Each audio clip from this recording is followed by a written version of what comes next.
Efforts in reducing the negative impact of loss of correspondent banking relationships in the Caribbean. The role of supervisors and financial institutions. Session 1. What the recommendations and the FATF expect from a jurisdiction. Weaknesses identified in RSA. Incidents in de-risking. The best way to proceed when analyzing what the correspondent banks are looking for in Caribbean countries is, well, in first place, to review the Financial Action Task Force recommendations. It is important to notice that when we talk about FATF recommendations, we're also talking about a number of international organizations that together constitute a system. There are 10 international organizations in a regional basis that share the same principles. Standards and functions, for example, the assessment of the level of compliance of these standards by the member countries. In the Caribbean region, there's the FATF. In Latin American region, there's the GATLAT. All these organizations share the 40 recommendations. FATF recommendations. Currently, the standards are not only those related to the recommendations itself.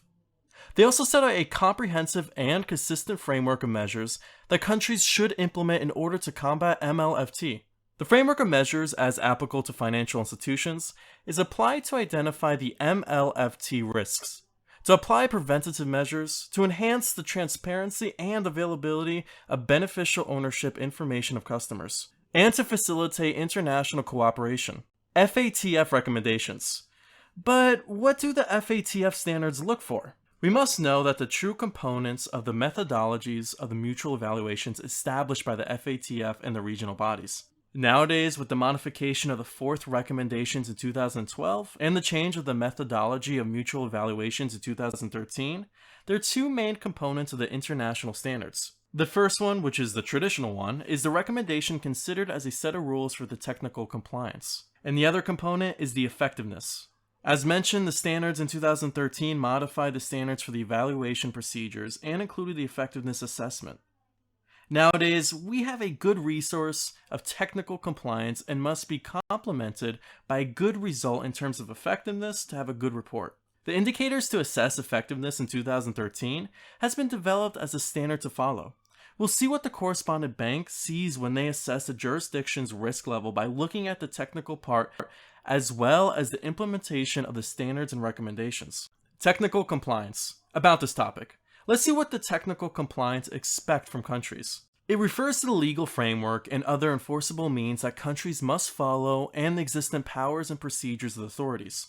So the implementation of the specific requirements of the FATF recommendations includes the legal framework and other enforceable means and the existence, powers and procedures of competent authorities responsible to assure the compliance of the legal framework. Another way to assess the level of compliance are set out specific requirements of each recommendation as a list of criteria, including elements that should be present in order to demonstrate compliance with the mandatory elements of the recommendations. We can see here the compliance ratings contained in the methodology used to give a rate to each one of the 40 recommendations in the context of the mutual evaluation and the 5 possibilities. 1. Compliant. There are no shortcomings. 2. Largely compliant. There are only minor shortcomings. 3. Partially compliant. There are moderate shortcomings. 4. Non-compliant. There are major shortcomings. And 5. Not applicable. A requirement does not apply due to the structural, legal, or institutional features of a country. For example, when a common feature of legislation which forbids certain activities. Now, for instance, in the American hemisphere, many countries have forbidden the existence of casinos.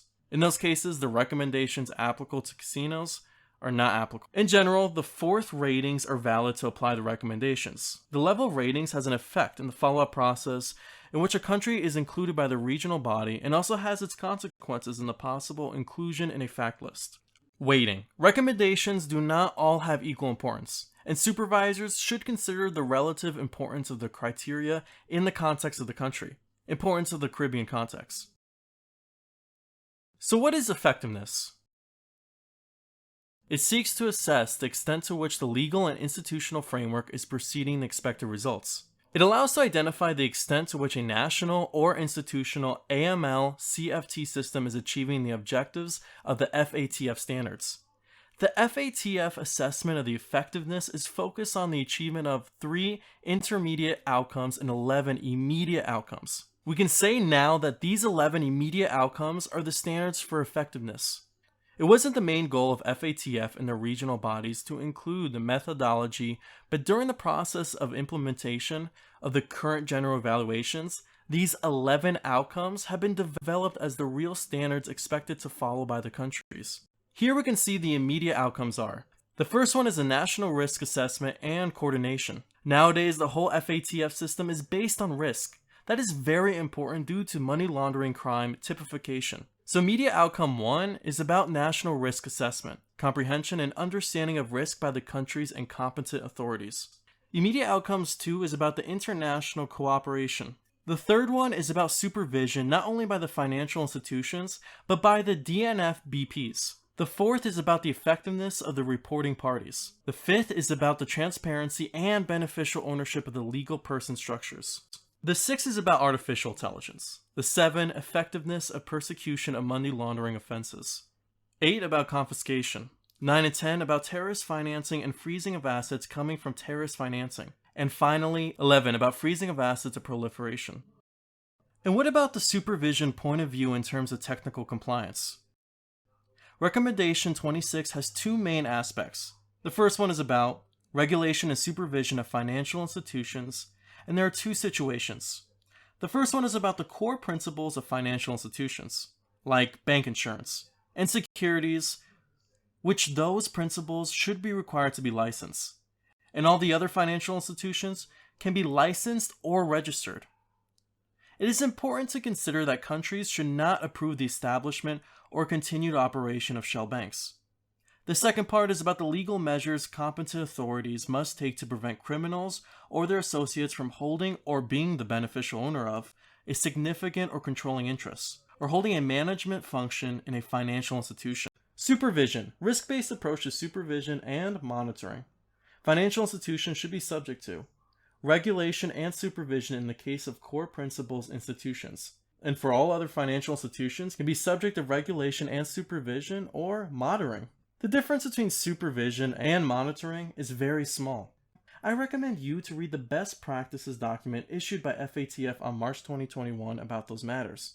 You'll find the differences, which are basically the strength on the procedures. Supervision, the frequency and intensity of on-site and off-site AML CFT supervision of financial institutions or groups should be determined on the basis of the risks and the policies, internal controls and procedures associated with the institution or group, as identified by the supervisor's assessment of the institution's or group's risk profile, the MLTF risks present in the country, and the characteristics of the financial institutions or groups, in particular the diversity and number of financial institutions and the degree of discretion allowed to them under the risk-based approach. The supervisor should review the assessment of the MLTF risk profile of financial institution or group, including the risks of non-compliance, periodically and when there are major events or developments in the management and operations of the financial institution or group.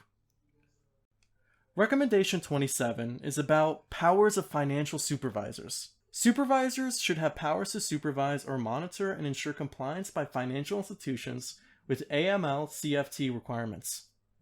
Supervisors should have the authority to conduct inspections of financial institutions. Supervisors should be authorized to compel production of any information relevant to monitoring compliance with the AML-CFT requirements, and they must be authorized to impose sanctions in line with Recommendation 35 for failure to comply with the AML-CFT requirements. Recommendation 28 is about the regulation and supervision of DNF BPs. The rules are basically the same. The difference is that casinos must be subjects of a more intensive regulation and supervision by public entities. At a minimum, countries should require casinos to be licensed, supervised, and monitored. In both cases, casinos and others must be controlled to prevent criminals or other associates from holding or being the beneficial owner of a significant or controlling interest, or holding a management function or being an operator of a casino. In all cases, the frequency and intensity of the AML CFT supervision must be established on the basis of their understanding of the risks, taking into consideration the characteristics of the DNF BPs, in particular their diversity and number. In terms of effectiveness, The immediate outcome number 3. Supervisors appropriately supervise, monitor, and regulate financial institutions and DNFBPs for compliance with AML-CFT requirements according to their risks. The characteristics of an effective system are supervision and monitoring address and mitigate the money laundering and terrorist financing risks in the financial and other relevant sectors by preventing criminals and their associates from holding or being the beneficial owner of a significant or controlling interest or a management function in financial institutions or DNFBPs, promptly identifying, remedying, and sanctioning where appropriate violation of AML-CFT requirements or failings in money laundering and terrorist financing risk management. Supervisors provide financial institutions and DNFBPs with adequate feedback and guidance in compliance with AML-CFT requirements. Over time, supervision and monitoring improve the level of AML-CFT compliance and discourage attempts by criminals to abuse the financial and DNFBP sectors, particularly in the sectors most exposed to money laundering and terrorist financing risks. This outcome relates primarily to recommendations 14, 26 to 28 about supervision, 34 about feedback, and 35 about sanction, and also elements of recommendations 1 about risk assessment and 40 about international cooperation.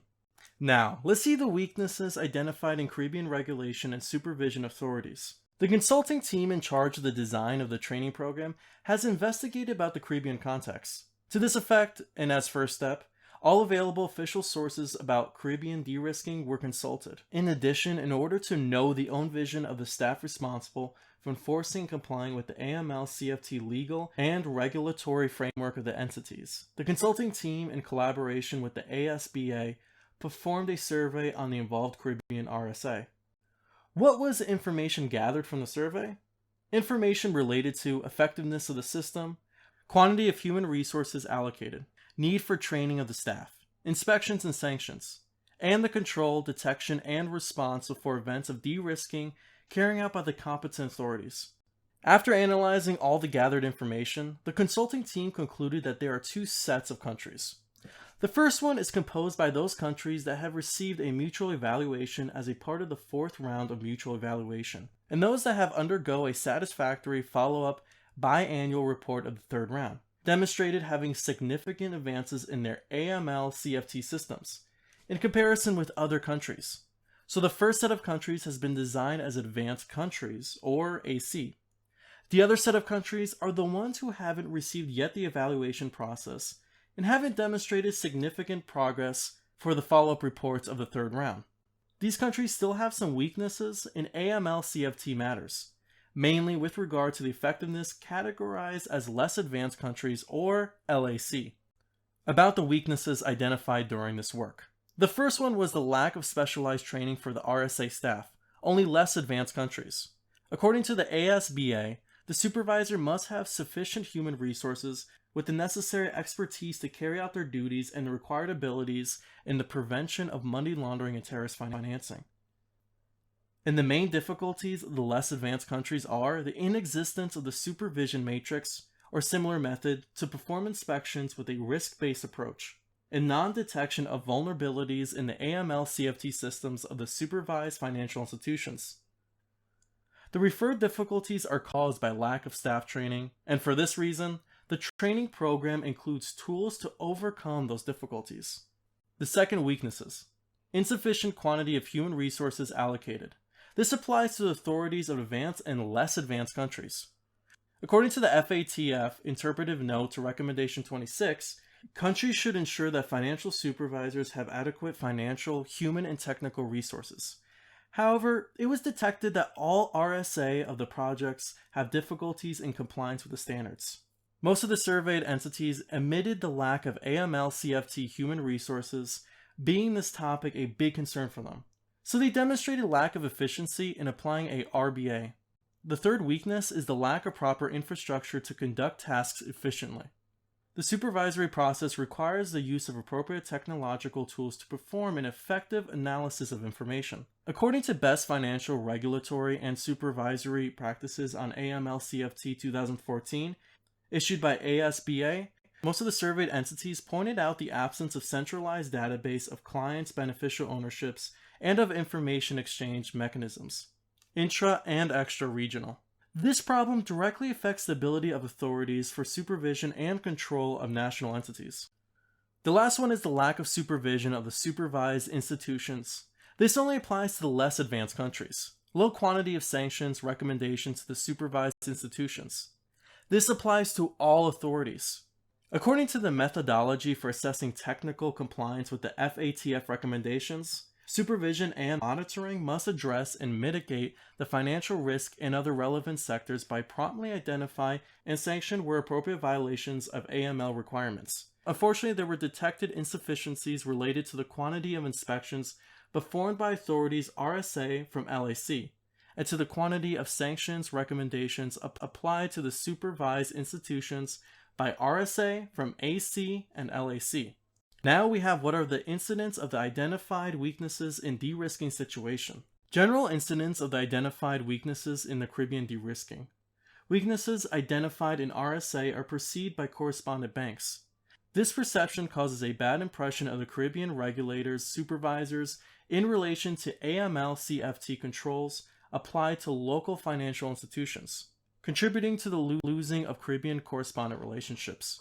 Incidents of lack of specialized training for the RSA staff. This weakness implies non-compliance with FATF Recommendation 18, and consequently the existence of technical difficulties in applying supervision. Incidents of insufficient quantity of human resources allocated. This weakness implies non-compliance with the FATF Recommendation 26, and consequently the existence of practical difficulties in applying supervision with a risk-based approach. Incidents of lack of proper infrastructure to execute tasks efficiently. This weakness implies non-compliance with the FATF Recommendation 26, and consequently the existence of technological and infrastructure difficulties in the supervision. Incidents of lack of supervision of the supervised institutions, low quantity of sanctions recommendations to the supervised institutions. This weakness implies non-compliance with the characteristics of an effective system. Immediate outcome 3 of the FATF methodology for assessing technical compliance with the FATF recommendations and the effectiveness of AML CFT systems, as well as reveals lack of control over supervised entities. Thank you very much for your attention. See you in the next section.